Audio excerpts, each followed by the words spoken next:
નમસ્કાર, ગુજરાત ન્યૂઝ સાથે હું છું પાર્થ મોદી। સમાચારની શરૂઆતમાં જોઈએ કેટલાક મહત્વના સમાચાર। તો વાત કરીએ ભાવનગરના ભરતનગરના શિવનગરમાં 151 નંબરની આંગણવાડી કાર્યરત છે। આ આંગણવાડી એક જર્જરિત એવી ભાડાની દુકાનમાં ચાલી રહી છે, જેમાં 50 ભૂલકાઓ ભણી રહ્યા છે અને પગથિયું માંડી રહ્યા છે। આવી ભાડાની અને જોખમી આંગણવાડીમાં જો કોઈ દુર્ઘટના સર્જાય તો જવાબદાર કોણ, તે એક સવાલ છે। ત્યારે આ સમગ્ર બાબતે મીડિયાને ધ્યાને આવતા તંત્ર દોડતું થયું, જ્યારે વિપક્ષને વાર કરવાનો મોકો મળે। ભણશે ગુજરાત, આગળ વધશે ગુજરાતનું અતિ સુંદર સ્લોગન રાજ્ય સરકારે આપ્યું પણ છે અને અનેક જગ્યાઓ પર અભ્યાસની અતિ સુંદર વ્યવસ્થા કરી છે। આમ છતાં હજુ એવી અનેક શાળાઓ આંગણવાડીની હાલત દયનીય છે। આવી જ એક આંગણવાડી છે કે જે ભાવનગરના ભરતનગરના શિવનગરમાં આવેલી છે। 151 નંબરની આંગણવાડી ઘણા સમયથી એક ભાડાના દુકાનમાં કાર્યરત છે। જર્જરિત દુકાનમાં 50 ભૂલકાઓ પોતાના અભ્યાસનું પ્રથમ પગથિયું અહીં માંડી રહ્યા છે, પરંતુ આ જર્જરિત આંગણવાડીમાં વાલીઓ પોતાના વહાલ સોયાને જીવના જોખમે અભ્યાસ કરાવવા મજબૂર બન્યા છે। અહીં નજીક કોઈ બીજી આંગણવાડી જ નથી, જ્યારે આ ભાડાના દુકાનમાં અને જર્જરિત અવસ્થાવાળી આંગણવાડી અંગે અગાઉ અનેકવાર રજૂઆત પણ થઈ ચૂકી છે। આમ છતાં આજ દિન સુધી તેનું કોઈ નિરાકરણ આવ્યું ન હોવાથી વાલીઓ વહેલી તકે આ આંગણવાડી સારા બિલ્ડિંગમાં ફેરવવામાં આવે તેવી માંગ કરી રહ્યા છે। દુકાન જ છે, આંગણવાડી નથી, પણ હવે મકાન સર્જરિત છે, છતાં પણ હવે મજબૂર છીએ। કેમ કરવું? છોકરા અડકે પડકે બીજે કે આંગણવાડી નથી, પણ આ બેનનું શિક્ષણ કાર્ય બહુ રેડી છે, એને લીધે મારા 2 બાળકો અહીંયા ભણે છે। ઉપર કંઈક રજૂઆત કરી અને મકાનની કંઈક વ્યવસ્થિત જો થાય તો વધારે સારું છે। 1 વર્ષથી કે 1.5 વર્ષથી અહીંયા આંગણવાડીમાં આવે છે। મેં આંગણવાડીવાળા જે બેન છે એને પણ મેં કેટલી વાર કીધેલું કે તમે ગવર્મેન્ટમાં થોડીક અપીલ કરો કે અમને સારી જગ્યા, સારું મકાન આપે, એવી સગવડ એવી આપે, એવી 3-4 વાર મેં પણ કીધેલું છે। અત્યારે બહુ જર્જરિત હાલત છે। એક શોપ છે, તેમાં એની બાળક અને શોપ છે ને નાની છે, બાળકોની સંખ્યા બહુ વધારે છે। 2 આંગણવાડીના બાળકો એક આંગણવાડીમાં આવે છે। જીવનું જોખમ વધારે બહુ। વાલીઓને પણ બધા જ વાલીઓને વિનંતી છે કે ગવર્મેન્ટને એવું પણ કે આંગણવાડીની કોઈ ફિક્સ જગ્યા, સગવડ એવું કરી આપે। આપણી માંગ એવી છે કે આપણું બાળક જ્યાં ભણવા જાય ત્યાં ફૂલ બધી સગવડ મળે। આપણે અહીંયા બાળકને મૂકવી તો આપણને કોઈ જાતનું ટેન્શન ન રહે। આ ભારતીય જનતા પાર્ટીની સરકાર ફક્ત સ્લોગનની ખેલશે ગુજરાત, ભણશે ગુજરાત, સૂત્ર બહુ સારા છે, પણ ભાવનગરની વાત કરીએ તો શિવનગરની 151 નંબરની આ આંગણવાડી જે ભૂલકાઓ ભણી રહ્યા છે, એક તો દુકાનમાં ભણવાનું, જર્જરિત, આગળ ગંદકી અને એક બાજુ ઇલેક્ટ્રિક થાંભલો, આ પરિસ્થિતિમાં આપણા બાળકો ભણી રહ્યા છે। અમે અનેકવાર રજૂઆતો કરી, પછી કોર્પોરેશન સ્કૂલ હોય કે આંગણવાડી હોય, રજૂઆત વારંવાર કરી, છતાં આ પરિસ્થિતિમાં અને કમનસીબ કહેવાય ભાવનગરના 2 શિક્ષણ મંત્રી ભાવનગરના રહી ચૂક્યા છે, છતાં આંગણવાડી આવી અને એ પણ ભાડે। તમે ભાડે જ ગોતો તો સારી ગોતો ને। ગમે ત્યારે અકસ્માત થાય એના જવાબદાર કોણ? ફક્ત મોટી શિક્ષણની વાતો કરવી છે, ફક્ત મલાઈ કાઢવી છે આ સરકારને, એ સિવાય રસ છોકરાઓને ભણાવવામાં રસ નથી આ સરકારને। જી, આપને જે મેં હમણાં વિડીયો જોયા એ પ્રમાણે ભરતનગર વિસ્તારમાં આપણે આંગણવાડી ચલાવીએ છીએ। સરકારશ્રી દ્વારા જો આંગણવાડીનું મકાન ના હોય પોતાનું તો ભાડાની રકમ પણ આપવામાં આવે છે અને શહેરી વિસ્તાર માટે ₹6000 પ્રતિ આંગણવાડી પ્રતિ માસનું ભાડું સરકાર આપણને આપે છે। એટલે આ બાબત જે છે એ યોગ્ય જણાતી નથી અને મારી હમણાં જે વાત થઈ છે પ્રોજેક્ટ ઓફિસર જે આપણા છે પીઓ ICDS, અને એમને મેં સૂચના આપી છે કે તાત્કાલિક આ બાળકોને ત્યાંથી ખસેડીને અન્ય કોઈ જગ્યાએ શિફ્ટ કરવામાં આવે।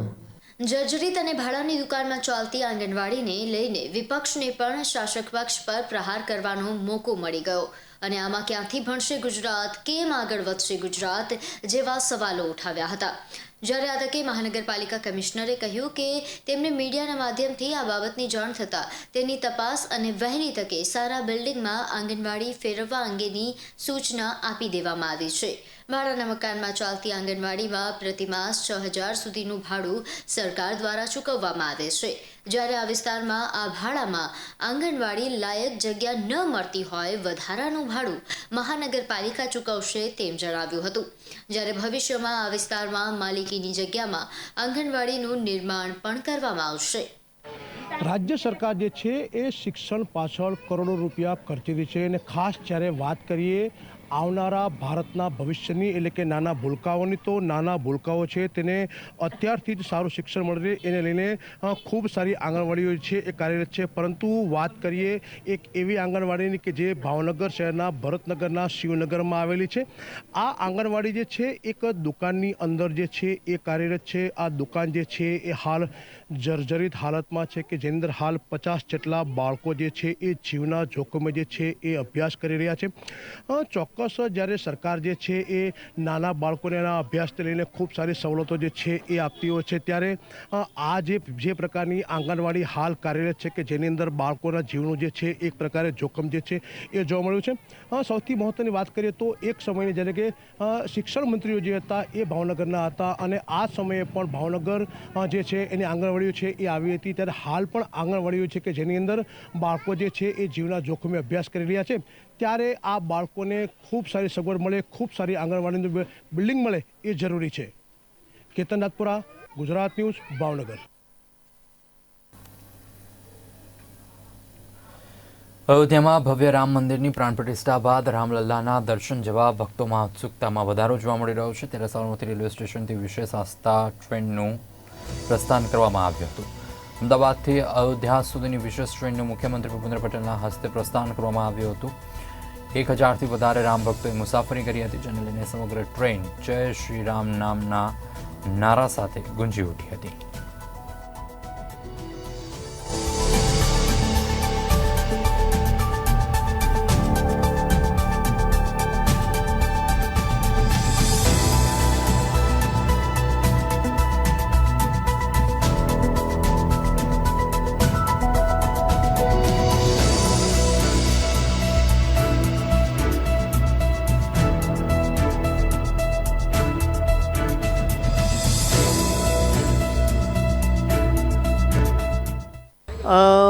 પહેલાં તો ભારતીય જનતા પાર્ટીના નરેન્દ્રભાઈ વડાપ્રધાન બન્યા અને રામ મંદિર બનાવવાનું અમારું વર્ષો જૂનું જે સ્વપ્ન હતું એ સ્વપ્ન પૂરું થયું.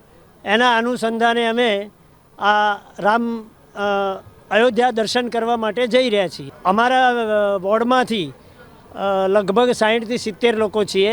સૌથી પહેલાં તો હું આ ભારત દેશની ભૂમિ ઉપર મને ગર્વ છે, અને મને રામ અયોધ્યા મંદિરે દર્શનાર્થે જવાનો મોકો મળ્યો છે, તો હું એના બદલ બહુ ખુશ છું. બસ અમારે અયોધ્યા જવું હતું. રામની પ્રતિષ્ઠા થઈ ત્યારથી અમારી ઈચ્છા હતી, પણ અમારા વોર્ડમાંથી બધા તૈયાર થયા એટલે અમે અયોધ્યા જઈ રહ્યા છીએ અમારી ઈચ્છા પૂરી કરવા.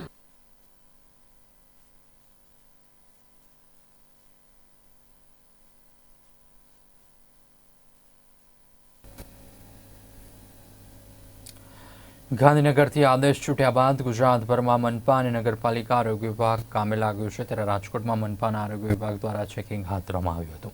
આરોગ્ય વિભાગ દ્વારા મંગળા મેઇન રોડ પર આવેલ ડેરીમાં ચેકિંગ હાથ ધરાયું હતું. દૂધની ડેરીઓ પર દરોડા પાડવામાં આવ્યા છે અને ડેરીમાં વેચાતા દૂધના નમૂનાઓ લેવામાં આવ્યા છે.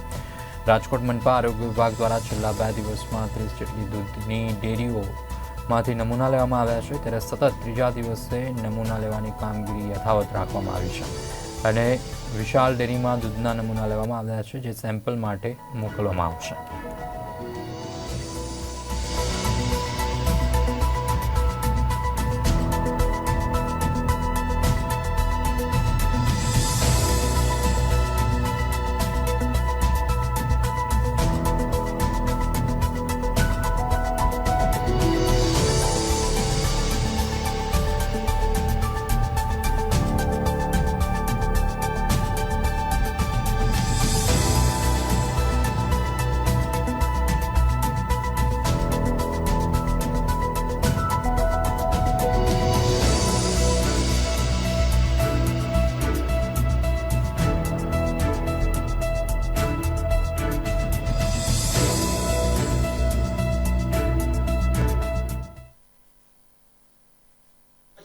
ચોક્કસ જે રીતે વાત કરવામાં આવે તો રાજકોટ મનપાનું આરોગ્ય વિભાગ છે તે ફરી સતર્ક બન્યું છે. મહત્વનું છે કે રાજ્ય સરકારની સૂચના બાદ છે તે આ આરોગ્ય વિભાગ દ્વારા છે તે રાજકોટની વિવિધ ડેરીઓ હોય, દૂધ વેચતી ડેરીઓ હોય, તેને ત્યાં દરોડા છે પાડવામાં આવે છે. દૂધના નમૂનાઓ લેવાની કામગીરી છે તે કરવામાં આવી રહી છે. મહત્વનું છે કે છેલ્લા 3 દિવસની અંદર આજે સતત ત્રીજો દિવસ છે કે નમૂનાઓ જે છે તે લેવામાં આવી રહ્યા હોય અને જે છે તે કામગીરી છે દૂધની નમૂનાની કામગીરી છે તે કરવામાં આવતી હોય. 3 દિવસની જો વાત કરવામાં આવે તો 3 દિવસની અંદર છે તે અંદાજે 30 જેટલા જે દૂધ ઉત્પાદકો છે તેમને ત્યાંથી છે તે નમૂના લેવામાં આવ્યા છે. આપણી સાથે આરોગ્ય અધિકારીઓ છે તેમની સાથે વાત કરશું. સર, જે રીતની વાત કરવામાં આવે સતત આજે ત્રીજો દિવસ છે, દૂધની ડેરીઓના દૂધના નમૂના લેવામાં આવે છે, શું કહેશો? અત્યારે રાજકોટ કોર્પોરેશન દ્વારા જે દૂધ અંગેની ડ્રાઈવ કરવામાં આવેલ છે તેમાં 30થી વધુ ડેરીઓમાં નમૂના લેવામાં આવેલ છે. અલગ અલગ દૂધના નમૂના લેવામાં આવેલ છે. ખાસ કરીને અત્યાર સુધીમાં કેટલા નમૂનાઓ લેવામાં આવે? 30થી વધુ નમૂના લેવામાં આવેલ છે. અત્યાર સુધીમાં કોઈ ભેળસેળ કે એવું કંઈ સામે આવ્યું? અત્યારે આ નમૂના છે એ લઈને અત્યારે પરીક્ષણ અર્થે લેબોરેટરીમાં મોકલી આપવામાં આવશે અને જેનું 1.5 થી 2 મહિનામાં રિઝલ્ટ આવી જાય. આગળ કોઈ પણ ભેળસેળ જણાય જે તે પેઢી સામે અને ઈસમો સામે કાર્યવાહી કરવામાં આવશે. ખાસ તો સાહેબ, જે રીતે રાજ્ય સરકારની સૂચના બાદથી આ દરોડા શરૂ કરવામાં આવ્યા છે, શું કહેશો? રાજ્ય સરકારની ડ્રાઈવ પણ આવતી હોય છે. ઉપરાંત આપણે રાજકોટ કોર્પોરેશનમાં જે સરકારશ્રી દ્વારા ફળવાયેલી જે food safety on wheels vehicle છે તેના દ્વારા નિયમિત રૂપે રાજકોટના અલગ અલગ વિસ્તારમાં ડેરીઓનું નિયમિત ચેકિંગ થતું જ હોય છે. જેમાં દૂધનું પરીક્ષણ પણ જગ્યા ઉપર જ કરવામાં આવે છે અને તેમાં ઘણા બધા ટેસ્ટ સ્પોટ ઉપર કરવામાં આવે છે. ચોક્કસ જે રીતની વાત કરવામાં આવે તો રાજકોટના જે કહી શકાય કે વિશાળ ડેરી છે ત્યાં હાલ જે છે તે ચેકિંગ ચાલી રહ્યું છે. જે રીતના આરોગ્ય વિભાગનું મનપાનું આરોગ્ય વિભાગ છે તે નમૂનાઓ લઈ રહ્યા છે. દૂધમાં કોઈ પણ પ્રકારની ભેળસેળ છે કે નહીં તે દિશામાં છે તે હાલ તપાસ ચાલી રહી છે. મહત્વનું છે કે રાજ્ય સરકારની સૂચના અને પરિપત્ર આવ્યા બાદ છે રાજકોટ મનપાનું આરોગ્ય વિભાગ છે તે સતર્ક બન્યું છે અને આ દૂધની ડેરીઓ હોય ત્યાં છે તે નમૂનાઓ છે તે લેવાની કામગીરી છે તે ચાલી રહી છે. મહત્વનું છે કે અગાઉ પણ અનેક વખત દૂધમાં ભેળસેળ થતી હોવાની જે છે તે દૂધમાં ભેળસેળ થવાની જે ફરિયાદો છે તે સામે આવતી હોય છે. ત્યારે આ સૂચના આ ફરિયાદોને પગલે રાજ્ય સરકારે છે તે રાજકોટ સહિત સમગ્ર રાજ્યની તમામ નગરપાલિકાઓ અને મહાનગરપાલિકાઓમાં છે તે તપાસ માટેના આદેશ આપ્યા છે. જેને પગલે રાજકોટ મહાનગરપાલિકાનું આરોગ્ય વિભાગ છે તે હાલ રાજકોટની 30થી પણ વધુ ડેરીઓ છે ત્યાં દૂધના નમૂનાઓ લેવાની કામગીરી હાલ કરવામાં આવી.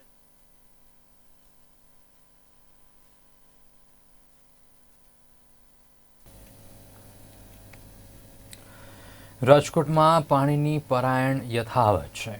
હજુ તો ઉનાળાની શરૂઆત થઈ નથી ત્યારે રૂડા દ્વારા તૈયાર કરવામાં આવેલા આવાસમાં પાણીની પરાયણ શરૂ થઈ ગઈ છે. શહેરના કાલાવડ રોડ પર આવેલ આવાસ યોજનાની મહિલાઓ પાણી મુદ્દે મનપા કચેરીએ પહોંચી હતી. ઓમ હાઉસિંગ સોસાયટીના લોકો પાણી અને પ્રાથમિક સુવિધાની માંગ સાથે મનપા કચેરીએ પહોંચ્યા હતા.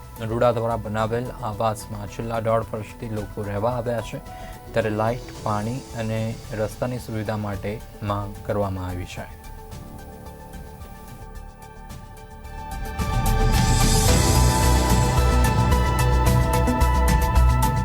રાજકોટના રૂડા આવાસ યોજનાનું ઓમ હાઉસિંગ સોસાયટી છે તે ફરી એક વખત વિવાદમાં આવે છે. 8 જેટલા પ્રશ્ન, પાણી હોય, રહેવાની વ્યવસ્થા હોય, અલગ અલગ મુદ્દે છે તે જે છે તે સમસ્યાઓ સ્થાનિકોને ભોગવવી પડી રહી છે. જેને પગલે સ્થાનિકો છે તે અત્યારે મોટા પ્રમાણમાં એકત્ર થઈ રાજકોટ મહાનગરપાલિકા કમિશનરને રજૂઆત માટે પહોંચ્યા છે. આપણી સાથે સ્થાનિકો છે તેમની સાથે વાત કરશું. બેન, શું પ્રોબ્લેમ પડે છે? 1.5 વર્ષ થઈ ગયો, પાણીની સુવિધા નથી, લાઇટની સુવિધા નથી. સ્ટ્રીટ લાઇટ હોવી જરૂરી છે. જો ગામડાના માણસને બધી સુવિધા પહોંચતી હોય તો આપણે શહેરમાં રહેતા હોય એને એટલી પાણીની સુવિધા તો હોવી જ જોઈએ. પાણી આવે છે કે આવતું જ નથી? નળની લાઈન છે જ નહીં તો પાણી વગર અત્યારે 1.5 વર્ષ હલાવ્યું તો હવે કેમ પાણી વગર હલાવવું? વેચાતું પાણી લઈને કેમ પોસાય? 1.5 વર્ષથી કઈ રીતના પાણી? 280 મકાન છે તો દાળનું જ પાણી વાપરી છે, બોરનું પાણી વાપરી છે. તો આપણે જરૂરિયાત છે અત્યારે નળના કનેક્શનની. જો નરેન્દ્ર મોદી આવી નવી નવી યોજના બહાર પાડતા હોય તો આપણને નળની સુવિધા, ગામડાના છેવાડાના માણસને થાય છે તો રાજકોટનો માણસ છે એ અત્યારે 1.5 વર્ષથી પાણી વગર હેરાન થાય છે. બસ અન્ય છે તેમની સાથે વાત કરશું. 1.5 વર્ષથી પાણી નથી આવતું, અત્યારે પાણીની કઈ રીતની વ્યવસ્થા કરો છો? અત્યારે છે ને અમારે વેચાતું પાણી લેવું પડે છે અને આમાં અત્યારે છે ને આવાસ યોજના છે તો એમાં નાના માણસો રહે છે એટલે હર મહિને એ પૈસા પોસાય નહીં, બધા નાના માણસો છે તો અત્યારે છે ને આ સરકારી પાણી થોડુંક અમારે સહાય થાય તો એટલો સપોર્ટ થઈ જાય. અને પ્લસ અમારે સ્ટ્રીટ લાઇટ નથી, સાવ અંધારું છે એમ, તો રાત્રે નોકરિયાત આવતા જતા હોય લેડીઝ છે અને અત્યારે હમણાં પાછી છે ને દીપડાની બહુ ઈ સાઈડ તકલીફ હતી તો નાના છોકરાઓ હોય કે કોઈ નોકરિયાત રાતે આવતા જતા હોય તો બહુ તકલીફ પડે છે. એટલે જે ખાસ કરીને વાત કરવામાં તો રાજકોટના જે રૂડા આવાસ છે, આવાસના સ્થાનિકોને પાણી હોય, લાઇટ સહિતની સમસ્યાઓને લઈ અને જે છે છેલ્લા 1.5 વર્ષથી સમસ્યાનો સામનો કરવો પડી રહ્યો છે, ત્યારે આ લોકો એકત્ર થઈ અને હાલ રાજકોટ મહાનગરપાલિકા કમિશનરને રજૂઆત માટે પહોંચ્યા છે. કેમેરામેન કેતન લખતરિયા સાથે Shubham Bhatt, Gujarat news, Rajkot.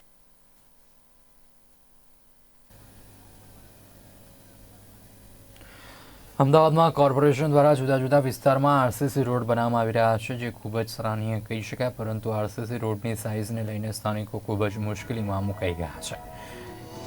RCC road બનતા હોય તેની બંને બાજુ લેવલિંગ નીચે જતું રહે છે, જેને કારણે અવારનવાર ચોમાસામાં પાણીનો નિકાલ નહીં થાય તેવું સ્થાનિકો જણાવી રહ્યા છે. પ્રેરણા તીર્થ દેરાસરથી લઈને આનંદનગર સુધીનો રોડ આરસીસી બનાવવામાં આવી રહ્યો છે, જેની લંબાઈને લઈને આસપાસના દુકાનદારો તેમજ સોસાયટીમાં ચોમાસામાં પાણી ભરાઈ જાય તેવી ભીતિ સેવી રહ્યા છે. બ્રજવિહાર 5 સહિત આસપાસના વિસ્તારમાં ચોમાસામાં અગાઉ પણ પાણી ભરાતું હતું, પરંતુ આરસીસી રોડની લંબાઈ વધુ હોવાના કારણે અહીંયા આવનારા દિવસોમાં પણ પાણી ભરાશે તેવી તેમને ભીતિ છે.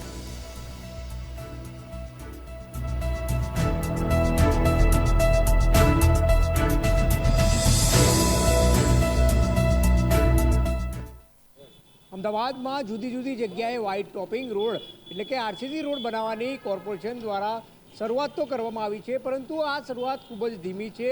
વાત કરવામાં આવે તો બધી એટલે વાત અલગ અલગ ઝોનમાં આ પ્રકારના રોડની મંજૂરી કરવામાં આવી છે. ઘણી જગ્યાએ ડિઝાઇન જે છે તેમાં ખામી ચોક્કસ જોવા મળી રહી છે. ખાસ કરીને વાત કરવામાં આવે તો પ્રેરણા તીર્થથી બ્રજવિહાર 5 સુધીનો જે આરસીસીનો રોડ બનાવવામાં આવી રહ્યો છે તેની સાઇઝ જે છે તે બિલકુલ ઊંચી કરવામાં આવી છે, જેના કારણે આસપાસના વિસ્તારમાં એટલે કે રોડની સાઇઝ ઊંચી આવી જતાં જે બાજુમાં પાણી ભરાવાની જે સમસ્યા છે તે ખૂબ જ રહેશે. વરસાદના સમયે અહીંયા અગાઉ પણ પાણી ભરાવાની સમસ્યાથી દુકાનદારો તેમજ સોસાયટીના લોકો હેરાન પરેશાન હતા, ત્યારે ડિઝાઇનના કારણે ફરી એકવાર અહીંયા ચોમાસા દરમિયાન પાણી ભરાવાની સમસ્યા જે છે તે સર્જાય તેવી શક્યતા છે. અનેકવાર રજૂઆત કરવા છતાં પણ તંત્ર દ્વારા કોઈ પણ જાતની કામગીરીમાં અને ખાસ કરીને અહીંયા ડિઝાઇન જોવા માટે કોઈ તંત્ર અને ખાસ કરીને સત્તાધીશો પણ આવ્યા નથી. તો કહી શકાય કે જે પ્રમાણે વરસાદી સમયે ચોમાસા સમયે કયા પ્રકારની અહીંયા પરિસ્થિતિનો સામનો કરવો પડતો હોય છે તે વાત કરીશું. શું કહેશો, જે પ્રમાણે અહીંયા વરસાદ દરમિયાન કેવા પ્રકારની પરિસ્થિતિ દર વર્ષે હોય છે? દર વર્ષે નોર્મલી અહીંયા થોડો બી વરસાદ પડે તો પાણી ભરાઈ જાય છે અને અમારા દુકાનો બધી નીચાણમાં છે અને એ દુકાનોમાં પાણી આવી જતું હોય છે. પછી ગટરને એ બધું સાફ કરવા માણસો કોર્પોરેશનના આવે છે અને એ લોકો સાફ સફાઈ કરે પછી પાણી ઉતરી જાય છે. હવે અત્યારે જે નવો આરસીસીનો રોડ બનાવી રહ્યા છે સરકાર, એ બહુ જ સારી વસ્તુ છે, પણ એના અનુસંધાનમાં જે દુકાનવાળાને જે હાલાકી પડશે એની તકેદારી સરકારે લેવી જોઈએ, જેનાથી અમને ભવિષ્યમાં ધંધામાં તકલીફ ના પડે. ચોક્કસ. શું કહેશો સ્થાનિકો અને ખાસ કરીને અહીંયા બ્રજવિહાર 5 છો, આપ તેમના ચેરમેન છો, કઈ રીતની અહીંયા સમસ્યા ચોમાસા દરમિયાન સર્જાશે અને આ ડિઝાઇનમાં કઈ પ્રકારની ખામી આપને લાગી રહી છે? અહીંયા અત્યારે બહુ મોટી ખામી લાગે છે, કારણ કે અમારે પહેલાં પણ અહીંયા પાણી આવતું હતું વરસાદનું તો સોસાયટીમાં ભરાઈ જતું હતું, જે હવે આ રોડ ઊંચો થયા પછી આનાથી વધારે ભરાઈ જવાનું છે. અમારે પછી પાણી ઘટાડવા માટે કાયમ માણસો બોલાવવા પડે છે અને કોર્પોરેશનના માણસો તરત આવતા નથી. શું કહેશો, જે પ્રમાણે ડિઝાઇન બનાવવામાં આવી છે, ખાસ કરીને ડિઝાઇન જે રોડ ખાસ કરીને આપની જે સોસાયટી છે તેનું નીચાણમાં થઈ જશે અને ખાસ કરીને અત્યારે તંત્રને આપ શું કહેવા માંગશો? અમને અહીંયા નવી ગટર લાઈનો વધારે કરી આપે, જેથી કરીને અમને પાણીની તકલીફ ઓછી પડે. અમારા સોસાયટી એન્ટ્રી જોડે ગટર લાઈન કરી આપે, દુકાનો બાજુ પર 1-2 વોટર લાઈન કરી આપે. ચોક્કસ વાત કરવામાં આવે કે લોકોને હાલાકી પડવાની છે, ત્યારે ડિઝાઇનમાં ચોક્કસ ખામી હોય તેવું સ્થાનિકો જણાવી રહ્યા છે. ને વાત કરવામાં આવે તો લોકો કહી રહ્યા છે કે અગાઉ પણ તંત્રને રજૂઆત કરી છે, કારણ કે રોડની જે લેવલિંગ જે છે તે બિલકુલ ઊંચું છે. આસપાસના વિસ્તારમાં અને ખાસ કરીને આરસીસી રોડ બની ગયા પછી તમામ જગ્યાએ પાણી ભરાવાની પણ સમસ્યા સર્જાઈ શકે છે. કેમેરામેન ચંદ્રકાંત વોરા સાથે બ્રિજેશ દવે, અમદાવાદ.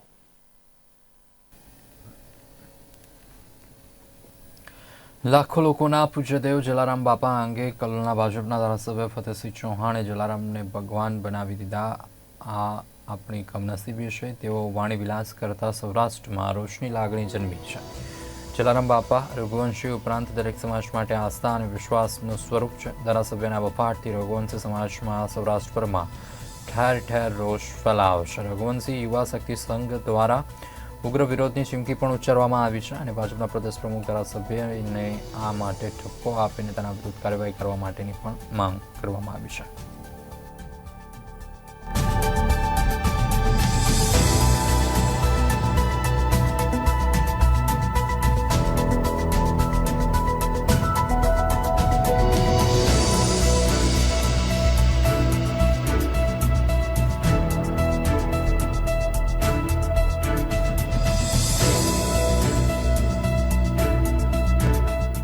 હમણાં જાણવા મળ્યા મુજબ ધારાસભ્ય શ્રી ફતેહસિંહ ચૌહાણ દ્વારા જલારામ બાપા અને સાંઈબાબા ઉપર એક વિવાદિત ટિપ્પણી જાહેર કરી શ્રદ્ધાળુ અને ત્યાં અમારી આસ્થા અને શ્રદ્ધા જોડાયેલી છે એવા સાથે એણે એક વિવાદિત નિવેદન પોસ્ટ કર્યું છે, જેને સખ્ત શબ્દોમાં ગુજરાતભરમાંથી વખોડવામાં આવી રહ્યું છે અને એવી માંગ ઉઠી રહી છે કે ફતેહસિંહ ચૌહાણે આ બાબતમાં જાહેરમાં માફી માંગવી જોઈએ.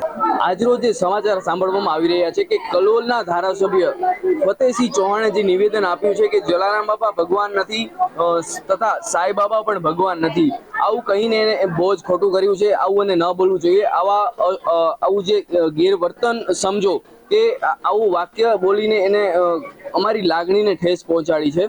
તો સમગ્ર વીરપુર તથા વેપારી સંગઠન અને જલારામ બાપાના જે ભક્તો છે એમના તરફથી હું કહું અથવા તો દરેક લોકોનું એવી માંગ હશે કે વીરપુરના ગાદીપતિ શ્રી રઘુરામ બાપા એમની જે ઈચ્છા હશે એ જે નિર્ણય લેશે એ રીતે અમે આક્રોશ બતાવીશું અને અમે એમની સાથે ઊભા રહીશું.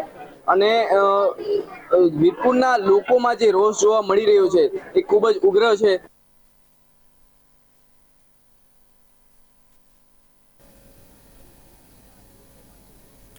સમાચારની રજૂઆતમાં બસ આટલું જ.